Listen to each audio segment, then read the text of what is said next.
বরবাদের নেশা কাটার আগেই শুরু হয়ে গেছে তাণ্ডব মুভি শুটিং। সেখানে এত দর্শকের ভিড়ে ঢুকে গেছে কিছু ছাপড়ি টিকটকাররা। আমরা ছোটবেলা এত কষ্ট করে টাকা জমায়ে সিনেমা হলে গিয়ে পারাপারি করে ছবি দেখতাম। ঠিক বলেছো। কথা কি ক্লিয়ার না ভেজাল আছে?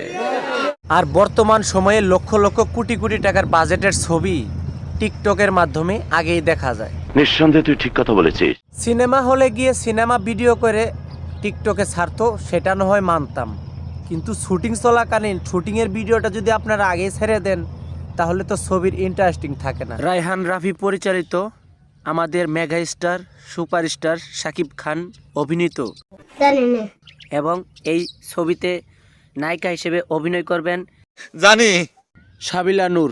অনেক সুন্দর অভিনয় করেন। তো বুঝতেই পারতেছেন ছবিটা কিরকম সুপার ডুপার হিট হতে যাচ্ছে। আসসালামু আলাইকুম বরবা। এখন তো মনে হইতাছে সিনেমা সুপার ডুপার হিট হবে তো দূরের কথা, সিনেমা মুক্তি পাওয়ার আগে খাইয়ে দিবে। ফালতু কথা একদম কবি নে। সিনেমা সুপার ডুপার হিট কেন করতে পারবেন না জানেন? যদি সিনেমা শুটিংকালীন ওই জায়গায় টিকটকাররা উপস্থিত থাকে। মাথা নষ্ট। এমন হয়েছিল বরবাদ মুভিতে। বরবাদ মুভিটি মুক্তি দেওয়ার পর সিনেমা হলে দেখার আগে টিকটকে দেখা যেত যে সিনেমা হলে ভিডিও কইরা টিকটকের ভিতরে ছাড়তো সিনেমার ছোট ছোট ক্লিপগুলা। মেহেদি হাসান পরিচালক বলেছিলেন যে এভাবে চলতে থাকলে সিনেমা চালানো সম্ভব না, সিনেমা হল বন্ধ করে দিতে হবে। আর মুখে আমি মুইতা দিমু, আর মুখে আমি মুইতা।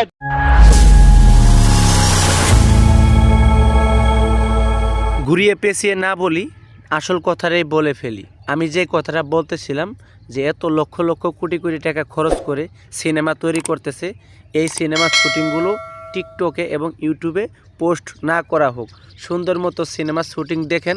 আপনাকে তো কেউ বলেননি যে আপনি শুটিং দেখতে গেছেন সেখান থেকে ভিডিও করে টিকটকে ছাড়েন। কেন ছবির পরিবেশ নষ্ট করতেছেন? সিনেমা হোক করতেছে, করতে দেন না।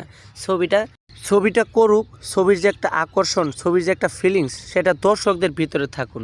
সেটা যদি আপনারা আগেই দেখিয়ে দেন তাহলে তো হবে না। তাই কেউ ছবির আকর্ষণটা নষ্ট করেন না। রায়হান রাফি পরিচালক অনেক খুব ভালো। আমি সাবিলা নূরের অভিনয় দেখেছি, খুব ভালো অভিনয় করে।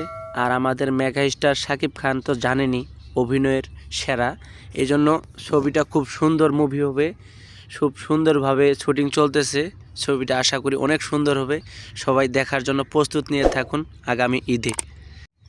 সুপ্রিয় দর্শক, আজকের ভিডিও এখানে সমাপ্তি করলাম। পরবর্তীতে আরও সুন্দর সুন্দর ভিডিও নিয়ে উপস্থিত হব। অবশ্যই চ্যানেলটি সাবস্ক্রাইব করে রাখুন, পাশে থাকা বেল আইকনটি বাজিয়ে দেন। ভিডিওটি ভালো লাগলে অবশ্যই একটা লাইক করুন। সিনেমা দেখার জন্য প্রস্তুত হয়ে থাকুন। অবশ্যই ধামাকা নিয়ে আসছে আগামী ঈদে।